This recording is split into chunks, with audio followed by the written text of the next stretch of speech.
ഇത് മാസ് മോട്ടോഴ്സിൽ നിന്നാണ് ഹീറോൻ്റെ മാസ്റ്റോൺ വണ്ടി. ജനറൽ സർവീസായിട്ട് നമ്മൾ പോയി എടുത്തു തന്നായിരുന്നതാണ്. അപ്പോൾ അതിനകത്ത് വണ്ടി കൊണ്ടുവരുമ്പോൾ തന്നെ നമുക്ക് സൗണ്ട് വ്യത്യാസമൊക്കെ ഉണ്ടായിരുന്നു. സൈലൻസറിൻ്റെ ഒരു ബോൾട്ട് ഒടിഞ്ഞ് പോയിട്ട് സൈലൻസർ ഒടിഞ്ഞിട്ടുണ്ടായിരുന്നു. അപ്പോൾ നമ്മൾ ആ ബോൾട്ട് വെൽഡ് ചെയ്ത് അയച്ചെടുത്തിട്ടുണ്ട്. ഈ ബോൾട്ട് ഒടിഞ്ഞിരിക്കുകയായിരുന്നു, അത് വെൽഡ് ചെയ്ത് അയച്ചിട്ടുണ്ട്. പിന്നെ അതേപോലെ സൈലൻസർ വെൽഡ് ചെയ്യാനായിട്ട് കൊടുത്തിട്ടുണ്ട്. പിന്നെ ബാക്ക് ബ്രേക്ക് ലൈൻഡറൊക്കെ നമ്മൾ ചെക്ക് ചെയ്യാൻ വേണ്ടി അയച്ചിട്ടുണ്ട്. കമ്പനി ലൈൻഡർ കിടക്കണേ, പുതിയ ലൈൻഡറാണ്, വലിയ പഴക്കമായിട്ടില്ല. നമുക്കതൊന്ന് ക്ലീൻ ചെയ്ത് ക്യാമൊക്കെ ഒന്ന് അഴിച്ച് ഗ്രീസ് ചെയ്ത് റീസെറ്റ് ചെയ്യാം. പിന്നെ അതേപോലെ തന്നെ എയർ ഫിൽട്ടർ ക്ലച്ചിൻ്റെ ഭാഗത്ത് നമ്മൾ ചെക്ക് ചെയ്യുന്നുണ്ട്. എയർ ഫിൽട്ടർ വലിയ പഴക്കമൊന്നും ആയിട്ടില്ല, നമുക്ക് തുടച്ച് ക്ലീനാക്കി റീസെറ്റ് ചെയ്യാം. അതേപോലെ തന്നെ ക്ലച്ചിൻ്റെ ഭാഗം നമ്മൾ നോക്കുമ്പോൾ പറയത്തക്ക ലീക്കേജോ കാര്യങ്ങളൊന്നുമില്ല. പിന്നെ എന്ന് വെച്ചാൽ അതിൻ്റെ ബെൽറ്റിൻ്റെ കണ്ടീഷൻ നമ്മൾ നോക്കണുണ്ട്. കമ്പനി ബെൽറ്റാണ് കിടക്കണത്. ചെറിയൊരു പൊട്ടലൊക്കെ തുടങ്ങിയിട്ടുണ്ട്, പക്ഷേ നമുക്ക് അതിന് വേണ്ടിയിട്ട് ഇപ്പോൾ ഒന്നും ചെയ്യണ്ട. കാരണം ഇത് അത്യാവശ്യം ഓടിക്കോളും, നല്ല രീതിയിൽ ഉപയോഗിക്കാം. നമുക്ക് അതിന് ശേഷം മാറ്റിയാൽ മതി. ചെറിയൊരു ക്രാക്ക് തുടങ്ങിയതാണ്, അത് കൃത്യമായിട്ട് വീഡിയോയിൽ കിട്ടുമെന്നറിയില്ല. ചെറിയൊരു ക്രാക്ക് ഉണ്ട് അതിന്, പക്ഷേ അങ്ങനെ കാണിച്ചാലും നമുക്ക് ഒരുപാട് ഉപയോഗിക്കാൻ കിട്ടാറുണ്ട്. പിന്നെ നമുക്ക് ക്ലച്ചിനകത്ത് തീയ കാണുന്ന ഒരു വീല് അലുമിനിയം വീലാണ്, അതും ഈ പിന്നും തേയ്മാനം കാണുന്നുണ്ട്. കാരണം ഇത് എത്ര പ്ലേ കാണിക്കുന്നുണ്ട്. അപ്പോൾ അതിൻ്റേതായിട്ടുള്ളൊരു മുഴക്ക സൗണ്ട് ക്ലച്ചിൻ്റെ ഭാഗത്തു നിന്നുണ്ടാവും. അത് കൈയോടെ മാറ്റിയിടുന്നതായിരിക്കും നല്ലത്. കാരണം ഇനി അങ്ങടേക്ക് പോകും തോറും കംപ്ലയിൻറ്റ് കാണിച്ച സ്ഥിതിക്ക് സ്വാഭാവികമായിട്ട് ഇനി പെട്ടെന്നായിരിക്കും അതിൻ്റെ തേയ്മാനം വരാം.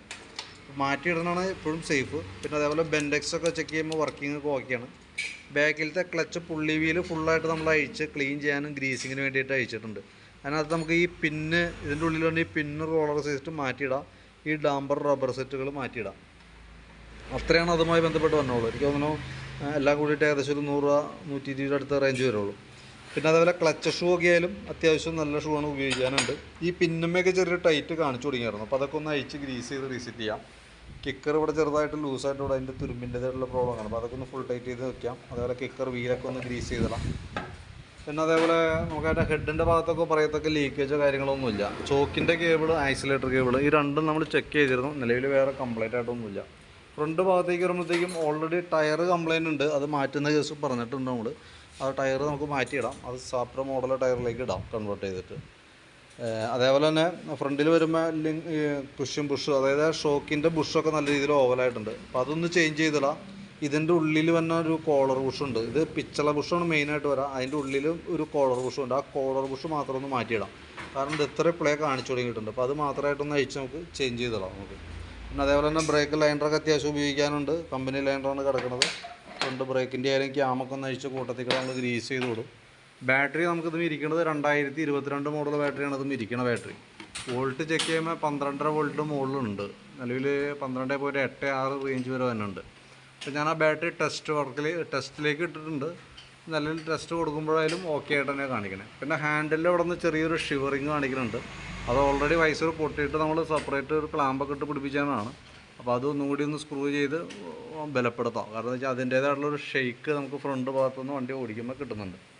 പിന്നെ നമുക്ക് അതിൻ്റെ ഈ ഭാഗത്തേക്ക് വരുമ്പോഴത്തേക്കും സ്പാർക്ക് പ്ലഗ് നമുക്കൊന്ന് അഴിച്ച് ക്ലീൻ ചെയ്തിടുന്നുണ്ട്. എയർ ഫിൽട്ടർ പ്ലഗും കൂടി ഒപ്പം മാറ്റിയിട്ടാണ്. തൽക്കാലം നമുക്കത് ക്ലീൻ ചെയ്ത് കയറ്റിയാൽ മതി. സെക്കൻഡറി ഫിൽട്ടർ പൊടിഞ്ഞു പോയിട്ടുണ്ട്. ഇത് സ്പോഞ്ച് പോലത്തെ ഫിൽറ്ററാണ്, അത് മൊത്തം പൊടിഞ്ഞ് ഈ ഒരു അവസ്ഥയിലേക്ക് ആയിട്ടുണ്ട്.